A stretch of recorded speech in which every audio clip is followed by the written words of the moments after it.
juru selamat, agar jangan ku sesat.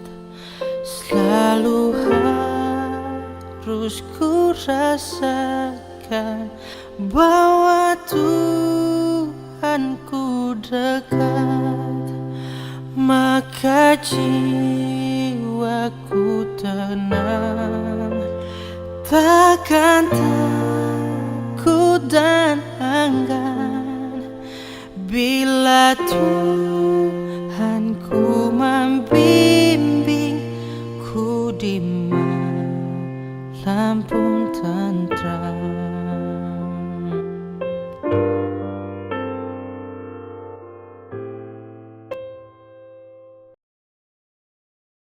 Jemaat yang Tuhan Yesus kasihi, bagian perenungan bagi kita di hari ini terdapat dalam pembacaan Kolose pasal 2 ayat 16 sampai dengan ayatnya yang ke-23 dan pasal 3 ayat 1 sampai dengan ayatnya yang ke-4 dengan judul pembacaan hidup yang menyatakan kemuliaan Kristus. Hidup yang menyatakan kemuliaan Kristus.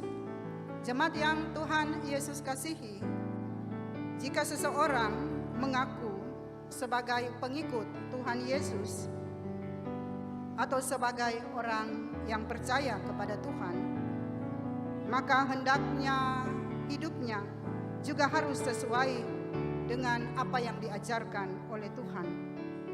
Hidupnya harus tampil beda, bukan seperti orang-orang duniawi, tetapi hidupnya harus berpadanan, harus sesuai dengan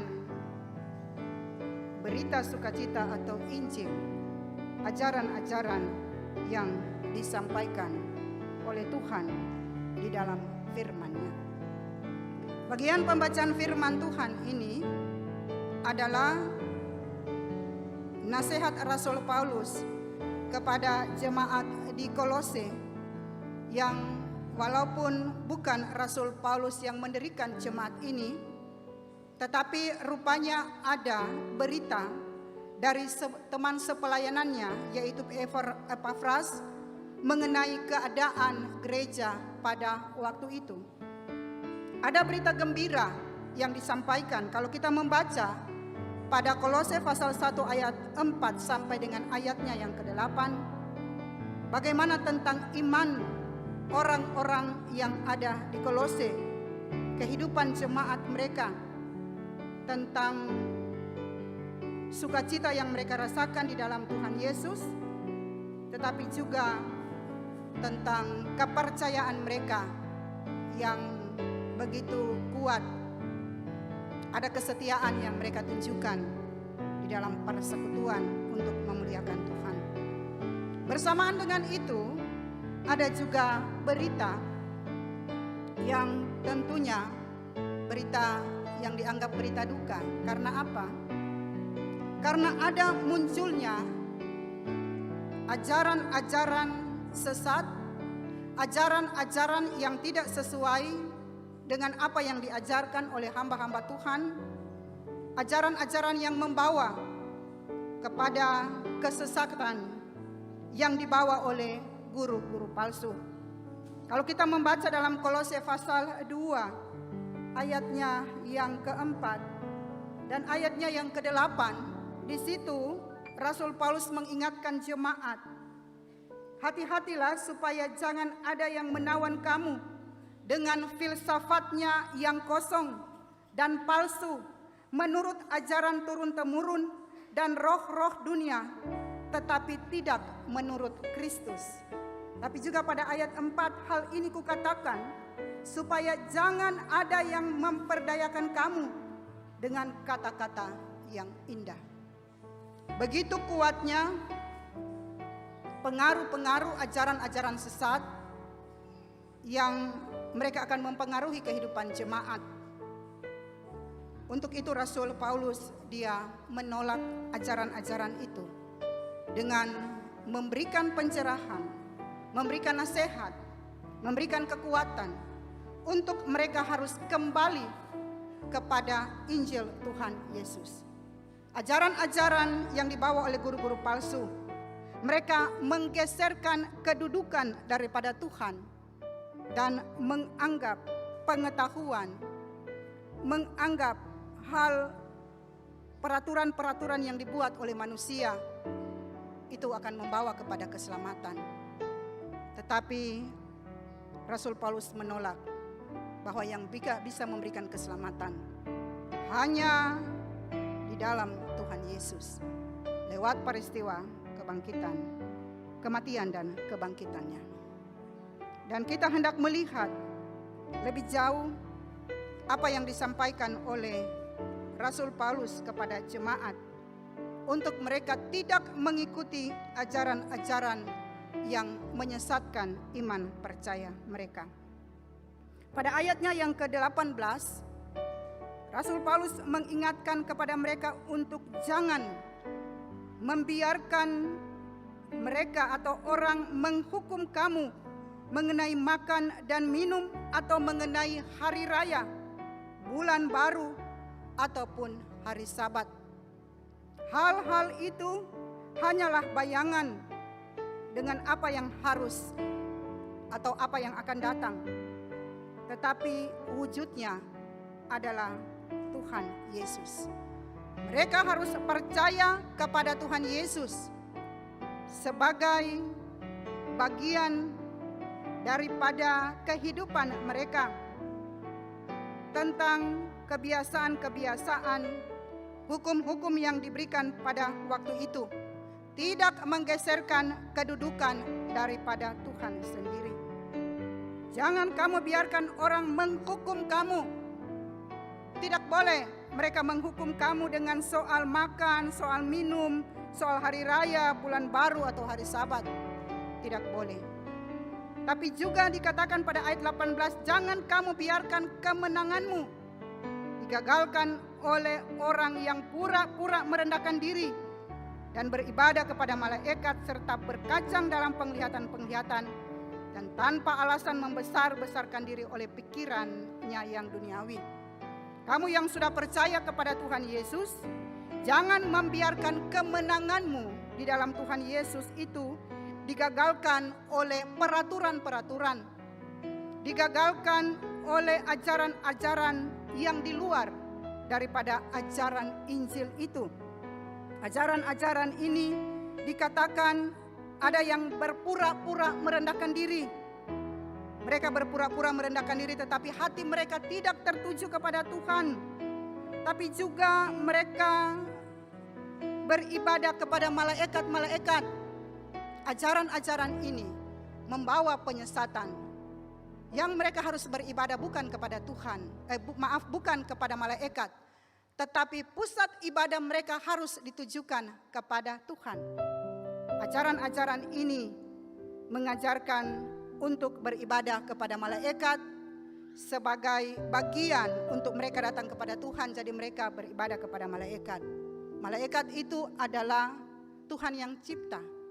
Jadi pusat peribadatan bukan kepada hal-hal itu, tetapi juga penglihatan-penglihatan di mana pikiran mereka, hati mereka hanya tujukan kepada apa yang kepada karunia yang mereka miliki, tetapi hati mereka tidak tertuju kepada Tuhan. Memang Tuhan memberikan karunia-karunia pada orang-orang tertentu untuk mendapat penglihatan-penglihatan, tetapi justru dengan karunia itu mereka tidak lagi menghormati Tuhan, tetapi mereka mengandalkan kekuatan dan kemampuan yang diberikan. Tapi juga mereka membesar-besarkan diri oleh pikiran yang duniawi. Bukan hanya itu saja, mereka juga mengajarkan peraturan-peraturan yang ada. Jangan jama ini, jangan kecap ini, jangan sentuh ini, dan juga semua peraturan-peraturan ini menurut ajaran-ajaran manusia.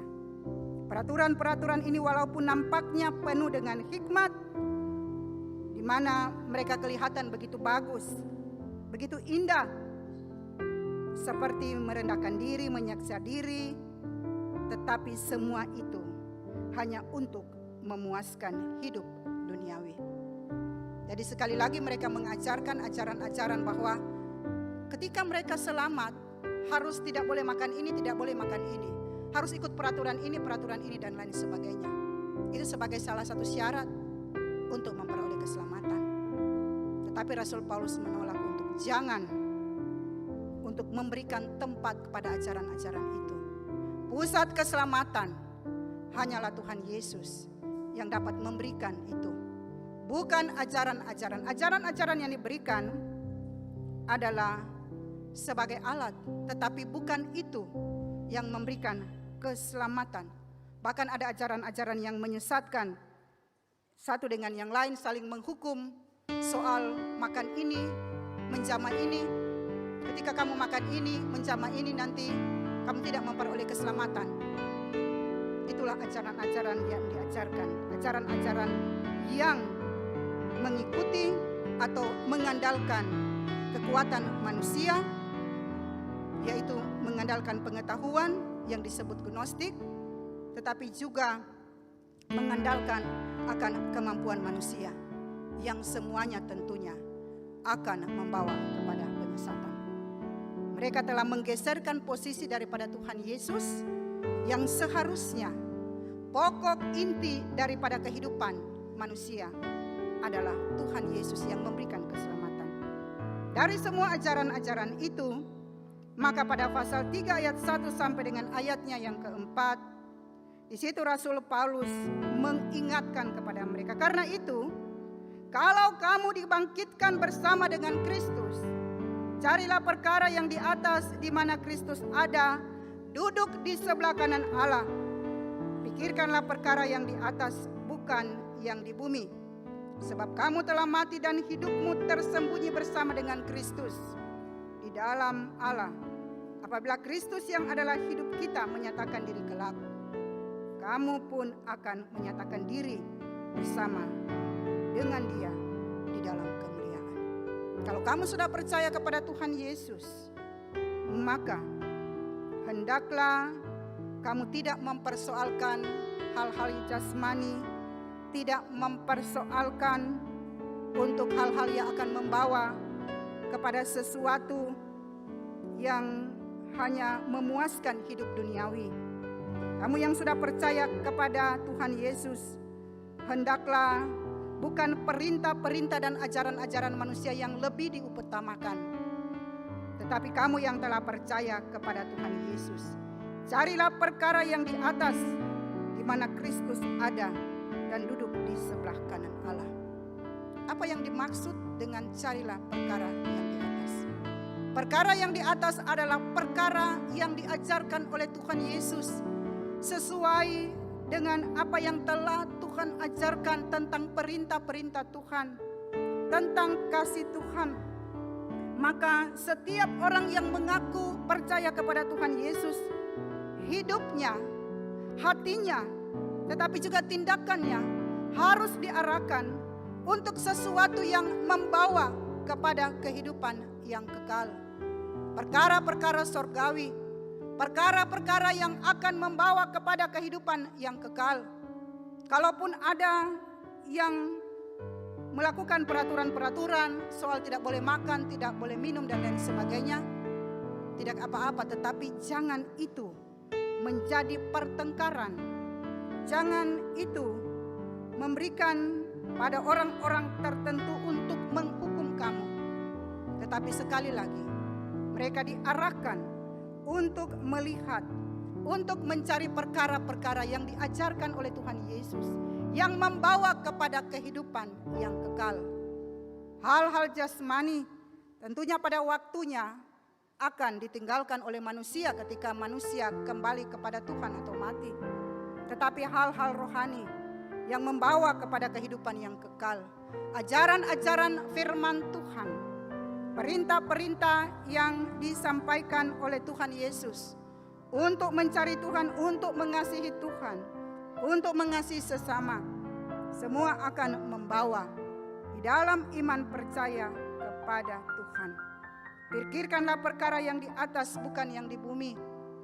Hal-hal duniawi membawa kepada sesuatu yang bersifat sementara, tetapi hal-hal yang kekal. Iman percaya kepada Tuhan, firman Tuhan akan membawa kepada kehidupan yang kekal. Sebab itu, kamu telah mati dan hidupmu tersembunyi bersama dengan Kristus. Apabila Kristus yang adalah hidup kita menyatakan diri kelak, kamu pun akan menyatakan diri bersama dengan Dia di dalam kemuliaan.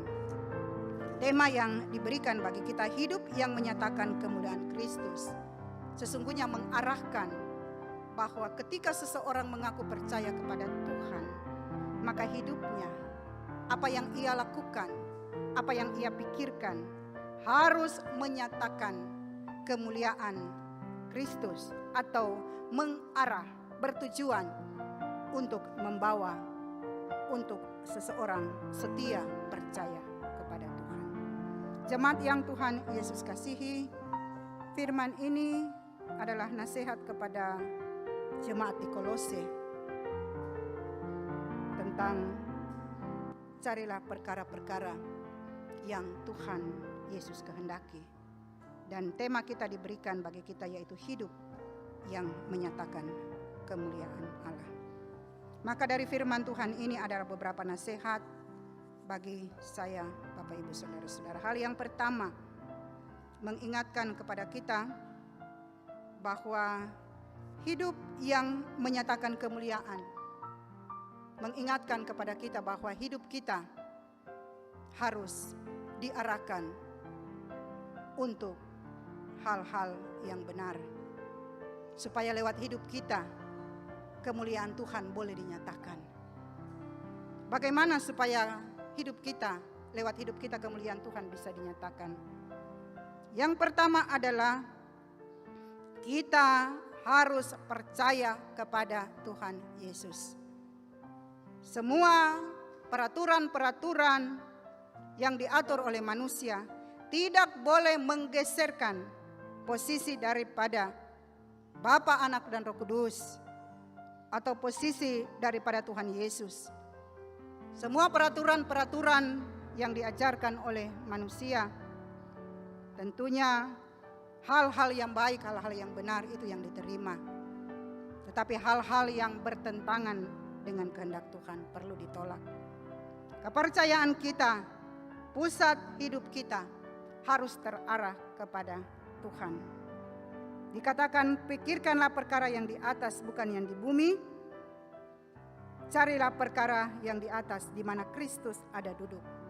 Perkara-perkara yang membawa kita kepada keselamatan yang kekal, yaitu percaya kepada Tuhan, melakukan firman-Nya yang membawa kita kepada kehidupan yang kekal. Bukan mempersoalkan soal makan, minum, dan lain sebagainya. Hal-hal itu nanti berikutnya.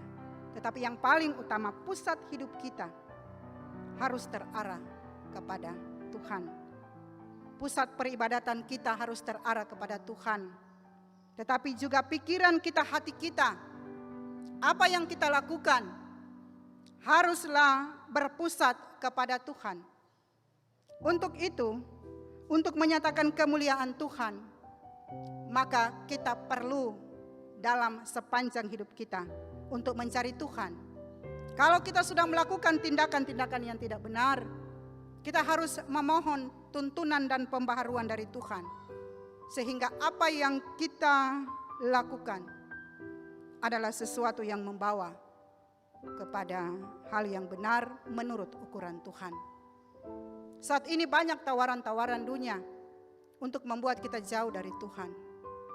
Tetapi firman ini mengingatkan kepada kita, selama kita masih ada di dalam dunia, maka kita harus mencari perkara-perkara yang Tuhan berikan bagi kita, yaitu hal-hal yang membawa kita kepada keselamatan. Jadi hidup ini, selama kita ada di dalam dunia, mari kita saling mengingatkan untuk mencari Tuhan, saling mengingatkan untuk mau tetap setia mendengar firman Tuhan, saling mengingatkan untuk ada dalam persekutuan dengan Tuhan lewat doa-doa kita, lewat membaca firman Tuhan. Waktu sekarang adalah waktu anugerah untuk mencari Tuhan. Dan semua kehidupan kita harus berpusat kepada tuntunan Tuhan. Untuk itu ketika kita hendak melangkah, apakah kita sebagai kepala keluarga, ibu rumah tangga, kita yang bekerja, melayani di gereja, di masyarakat, tetapi juga dalam tugas tanggung jawab profesi kita, biarlah seluruh pelayanan kita terarah kepada hal-hal yang akan membawa kita untuk selalu memuji memuliakan nama Tuhan. Hal-hal kebaikan teristimewa, pelayanan yang kita berikan mengarahkan kita untuk membawa kehidupan yang kekal, yaitu kepercayaan kepada Tuhan Yesus.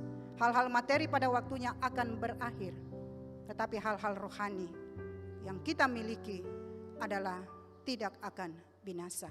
Selama kita masih ada di dalam dunia, mari kita tetap percaya kepada Tuhan, mencari hal-hal yang membawa kita kepada keselamatan, kepercayaan kepada Tuhan Yesus. Itu hal yang pertama. Yang kedua, lewat firman Tuhan ini juga mengajarkan kepada kita untuk kita tetap waspada dengan ajaran-ajaran yang menggeserkan kedudukan daripada Tuhan sendiri.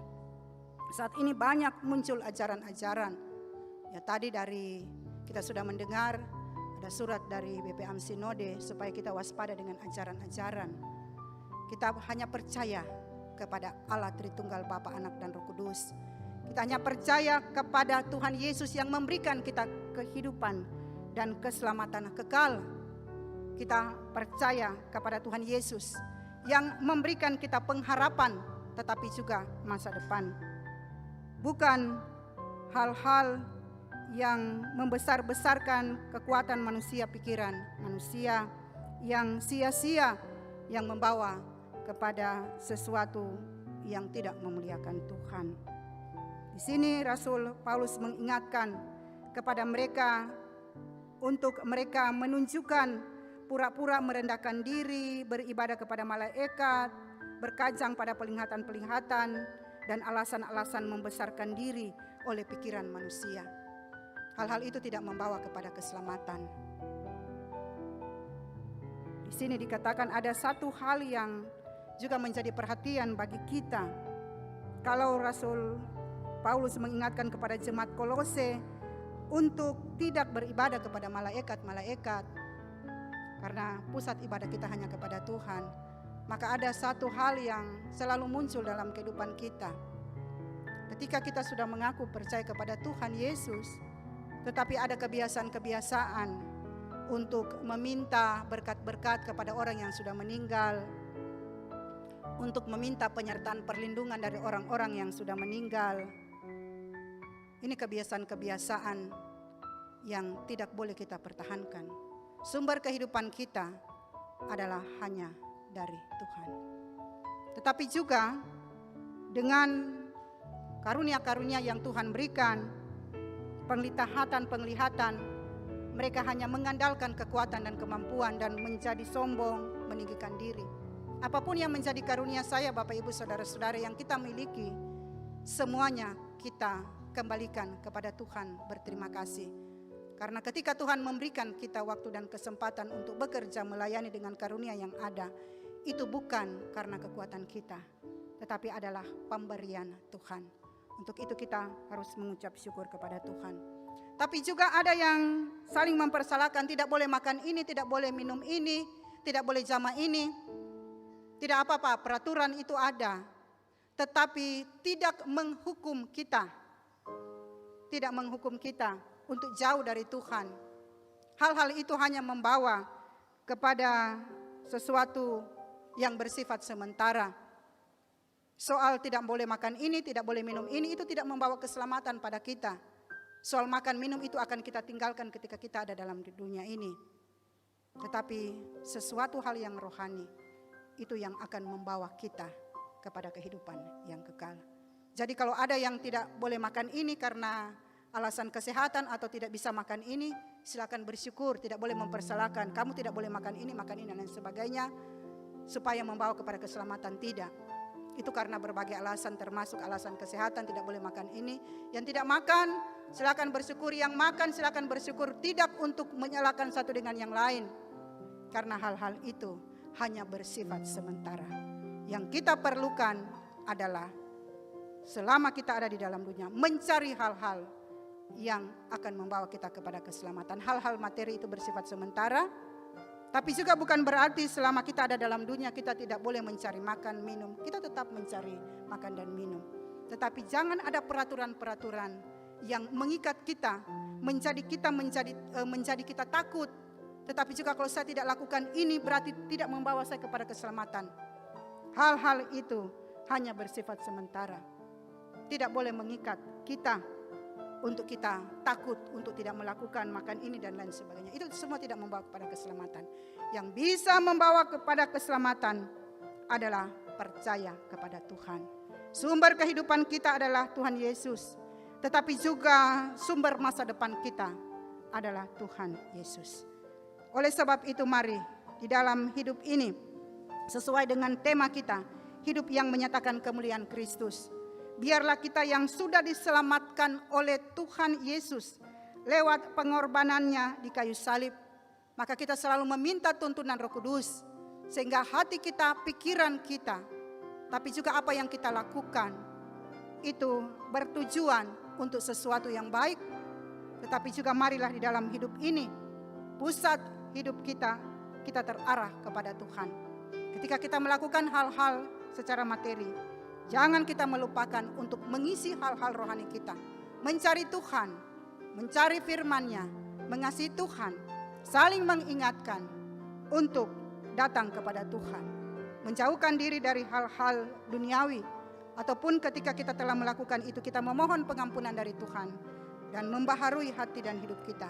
Sehingga kita yang telah diselamatkan oleh Tuhan Yesus lewat pengorbanannya di kayu salib, sebagai bukti sukacita dan berkat kita yang telah Tuhan selamatkan, maka marilah kita tetap mencari Tuhan, mengarahkan hidup kita, hati kita, pikiran kita untuk hal-hal yang berkenan, yang membawa kita kepada kehidupan yang kekal, tetapi juga membawa kita kepada kehidupan yang baik dan benar.